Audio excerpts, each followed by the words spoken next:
देश और दुनिया की तमाम छोटी और बड़ी खबरों के लिए हमारे चैनल को सब्सक्राइब करना न भूलें और बेल का बटन जरूर दबाएं। नमस्कार दोस्तों, स्वागत है आपका देश लाइव में और आपके साथ मैं हूं आशिमा त्यागी।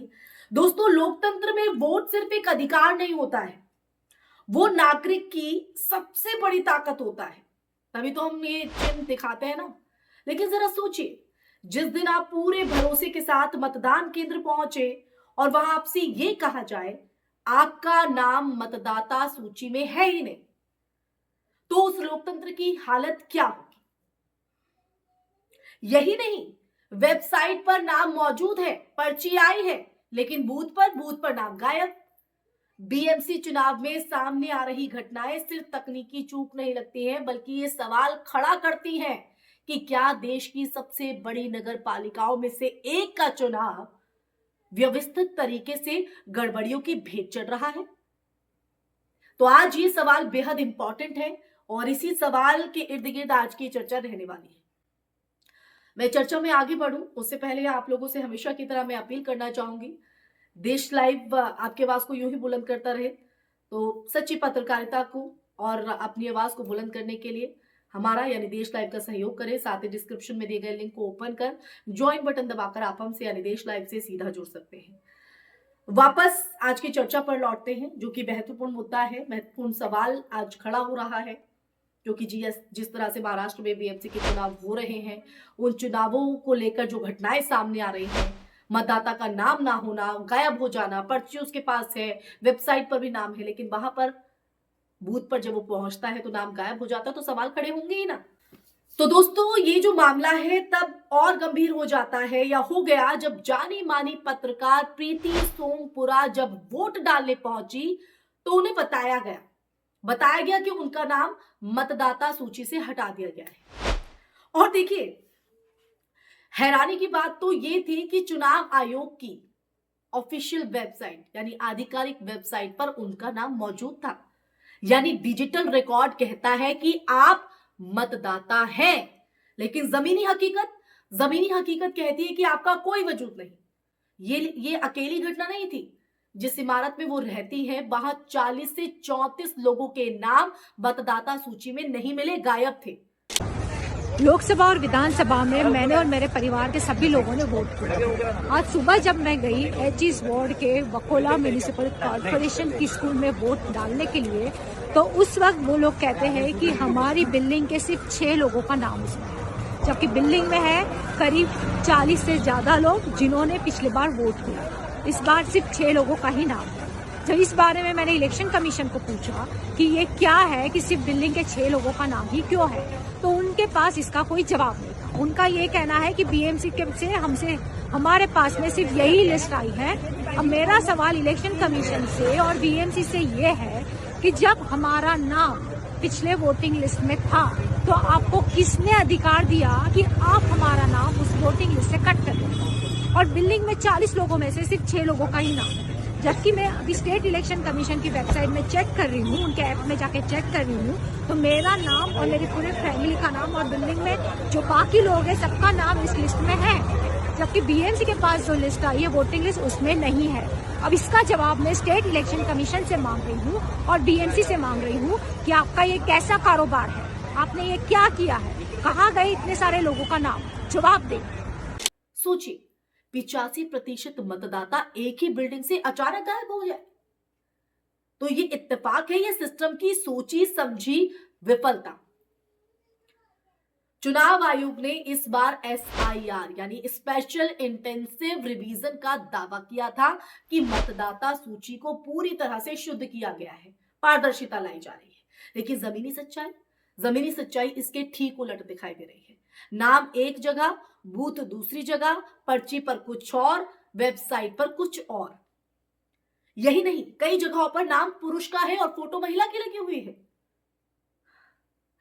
सवाल यह है कि क्या ये सिर्फ डेटा एंट्री की गलतियां हैं या फिर सोची समझी इस तरह की एक स्ट्रैटेजी है इसके पीछे।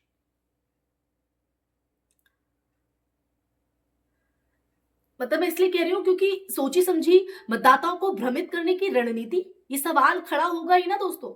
इन आरोपों को और धार दी उद्धव ठाकरे ने।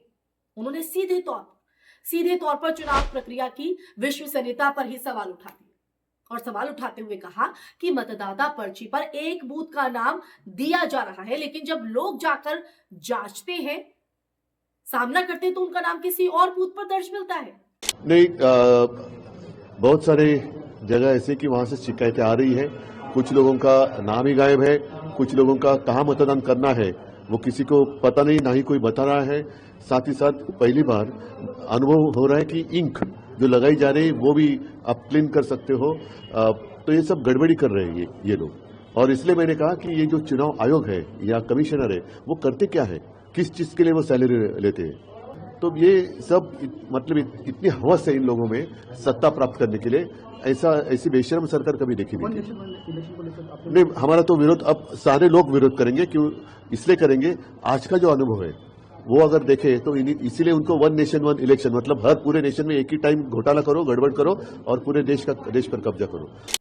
नतीजा, आम मतदाता घंटों भटकता है, कई लोग निराश होकर वापस लौट जाते हैं और यही लोकतंत्र की सबसे खतरनाक हार हो जाती है, जब मतदाता अपने मत का इस्तेमाल नहीं कर पाता, जब नागरिक मतदान से विमुख हो जाए।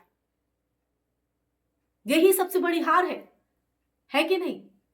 लेकिन इन सब में सबसे चौंकाने वाला पहलू वो है जो शायद पहली बार इतने बड़े पैमाने पर देखा जा रहा है। भारत में मतदान के बाद उंगली पर लगने वाली अमिट स्याही, जो दशकों से, जी हां, दशकों से फर्जी वोटिंग के खिलाफ सबसे मजबूत सुरक्षा कवच के तौर पर देखी जाती है और रही भी है, उसकी जगह अब मार्कर पेन से निशान लगाया जा रहा है।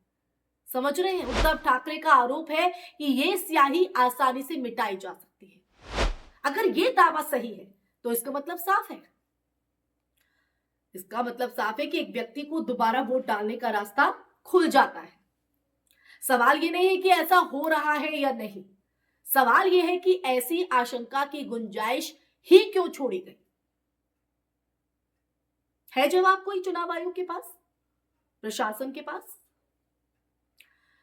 अब यहां पर दोस्तों एक बड़ा संवैधानिक सवाल भी खड़ा होता है। चुनाव आयोग की निष्पक्षता लोकतंत्र की रीढ़ होती है।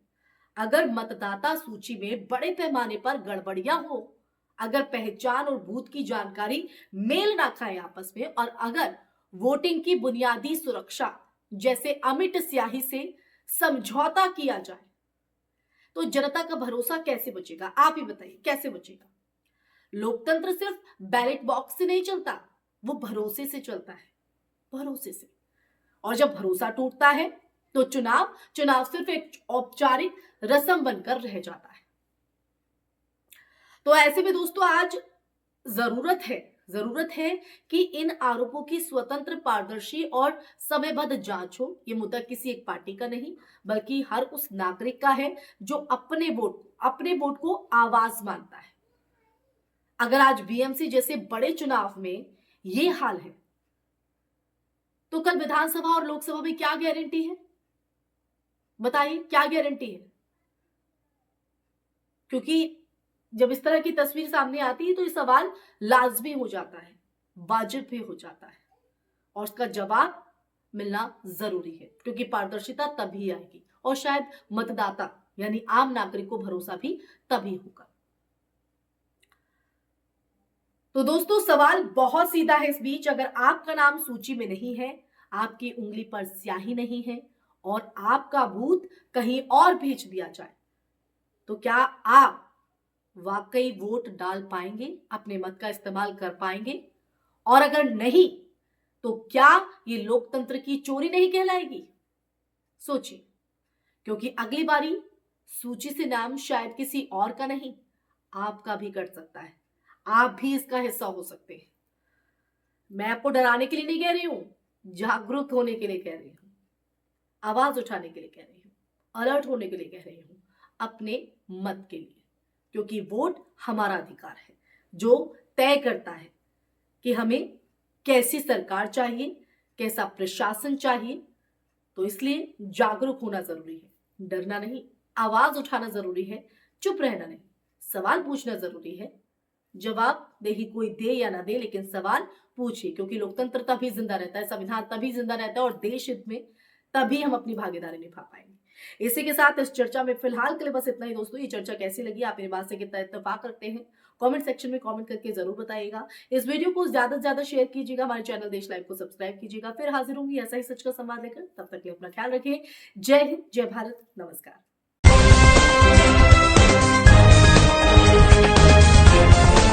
देश और दुनिया की तमाम छोटी और बड़ी खबरों के लिए हमारे चैनल को सब्सक्राइब करना न भूलें और बेल का बटन जरूर दबाएं।